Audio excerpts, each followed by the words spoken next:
네, 오늘 선고되는 이재명 후보의 선거법 위반 사건 결론은 이번 대선의 결정적 변수 가운데 하나인 만큼 관심이 집중되고 있습니다.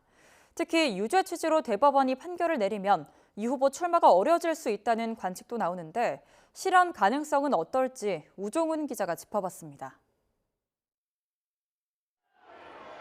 선고를 앞둔 이재명 민주당 대선 후보의 공직선거법 위반 대법원 판결은 이번 조기 대선의 최대 변수 중 하나입니다.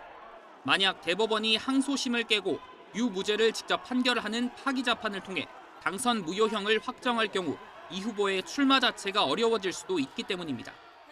가능성이 없는 건 아니지만 실제 대법원이 파기자판한 경우는 극소수에 불과해 확률은 높지 않다는 전망이 우세합니다. 사법연감 통계를 보면 지난 2023년 대법원이 심리한 형사사건 2만 400여 건 가운데 원심을 파기한 사례는 279건입니다. 대부분은 사건을 항소심 법원에 돌려보내는 파기 환송 결정이었고 파기 자판은 15건에 불과했습니다.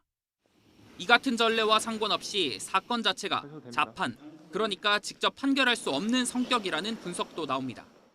형사소송법상 파기 자판은 소송 기록과 1, 2심 법원이 조사한 증거에 의해 판결하기 충분할 때 가능하다고 규정합니다. 결국 하급심에서 사실관계를 동일하게 봐야 하는데 이 후보의 선거법 사건처럼 1, 2심에서 사실관계를 다르게 해석한 경우에는 파기자판에 해당하지 않는다는 겁니다. 일반적으로 공직선거법에 있어서는 파기자판 사례가 거의 없어요. 파기자판 가능성은 거의 없을 가능성이 크고 만에 하나 파기자판에서 형을 정한다고 한다면 이제 정치적으로 엄청 논란이 될 거예요. 파기자판을 제외하면 남은 경우의 수는 무죄를 확정하는 상고기각 혹은 유죄 취지의 파기환송입니다. 다만 파기환송의 경우 다시 고법 판단을 거쳐야 하는 만큼 대선 전까지 최종 결론이 나오기는 어려울 전망입니다.